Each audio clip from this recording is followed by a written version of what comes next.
राधे राधे महाराज जी।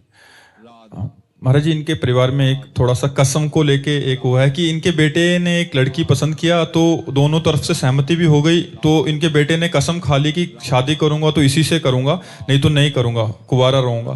फिर महाराज जी, फिर बाद में पता चला कि लड़की कहीं और भी आसक्त है, तो फिर महाराज जी दोनों का रिश्ता टूट गया। अभी महाराज जी वो कसम बीच में आ रही है कहीं और जाने में। अरे भीष्म प्रतिज्ञा थोड़ी यार, छोड़ो यार, छोड़ जाओ यही वृंदावन में कसम छोड़ जाओ, कसम को वृंदावन में छोड़ दो। ऐसे बच्चों वाली बातें हैं ये कोई धैर्य पूर्वक बात नहीं, ये धर्म पूर्वक नहीं। ऐसे कैसे? जहां भगवान ने विधान बनाया वही हमारा ब्याह होगा ना। हम कसम कैसे खा सकते हैं? हम तो ये कह सकते हैं कि यदि हमारी आपकी मित्रता है, भगवान ने रचा होगा तो हमारा आपका ब्याह हो जाएगा, अगर भगवान ने नहीं रचा तो टूट जाएगा। तो हमको भगवान की बात रखनी, अपनी बात थोड़ी रखनी कि कसम खाते हैं जैसे भीष्म जी ने कसम खाया। भीष्म प्रतिज्ञा थोड़ी है कि फिर कुंवारे रह करके आजीवन पितामह भीष्म की तरह हमारा जीवन पवित्र हो। अगर ऐसा हो तो बताओ खड़े होकर के कि भीष्म की तरह तुम बाल ब्रह्मचारी रह सको तो फिर धन्य है, तुम्हारा साथ हम देंगे, वहां तुम्हें पहुंचा देंगे, रहो ब्रह्मचारी, आओ घर में रह करके तुम्हें पहुंचा देंगे। लेकिन कसम जैसे निर्वाह करना चाहते तो फिर वैसे ही चलो, तो घर में रहकर ब्रह्मचारी रहकर तुम्हें महात्मा बना देंगे, घर में रहकर तुम भगवान की प्राप्ति कर सकते हो। लेकिन नहीं बच्चा यार, ये सब बातें इनमें दम नहीं है। जिस समय मन अपने वेग में आएगा उस समय तुम, क्योंकि बिना साधना के मन को संयम में रखना बड़ा कठिन होता है। कई ऐसे साधन हैं जिनके द्वारा हम अपने आप को नष्ट कर लेते हैं, तो इसलिए इन कसमों पर ध्यान मत दीजिए। कोई सुयोग्य लड़की मिले तो आप माता पिता को प्रणाम करके और उनके आशीर्वाद से उसके साथ ब्याह कीजिए और गृहस्थ धर्म का निर्वाह कीजिए। मीरा देवी जी, रतनगढ़ से। राधे राधे महाराज जी।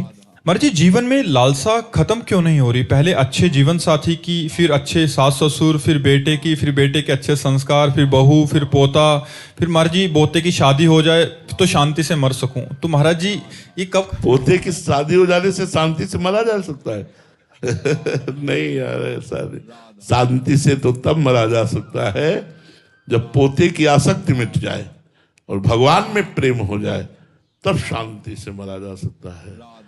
ये लालसाएं कभी पूर्ण नहीं होगी, कभी पूर्ण नहीं होगी। देखो, भरत जी ने राज्य त्यागा, पुत्र परिवार त्यागा, गंडकी नदी के किनारे भजन कर रहे हैं, लेकिन हिरण के बच्चे में आसक्ति हो गई, तो अगला जन्म हिरण का हुआ।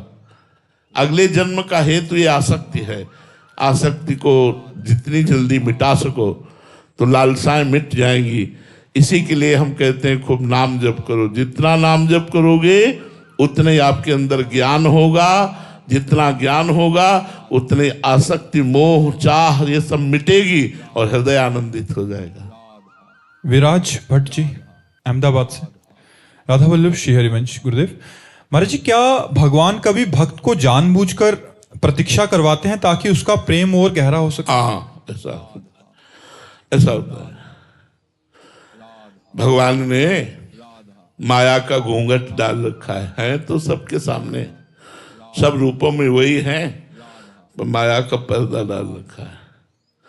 ये जो माया का पर्दा डालकर मेरा प्रभु छुपा हुआ है, उसका एक ही कारण है, विरह। इतना हमें तड़पन हो जाए कि मैं सब कुछ भूल जाऊं और रोऊं उसके लिए। तो ये पर्दा हटाया तो जित देखूं तित श्याममयी है। जिधर देखो उधर श्याम सुंदर खड़े, जिधर देखो उधर भगवान विराजमान है। सिय राम में सब जग जानी, करो प्रणाम जोरी जुग पानी। सब भगवान विराजमान है, पर वो माया का पर्दा है। वो इसलिए है कि मैं विकल हो जाऊं। विकल क्यों हो जाऊं? क्योंकि और कुछ याद ना रहे, केवल भगवान की अनन्य स्मृति हमारे अंदर रह जाए, इसलिए भगवान माया का पर्दा लगाकर बैठे हैं। जे ही अनन्य स्मृति जागृत हुई, सब जिधर देखो सर्वम खलमिदम ब्रह्म ने नानास्त किंचन, किंचन मात्र ब्रह्म के सिवा और कुछ है नहीं, वही परमात्मा विराजमान है।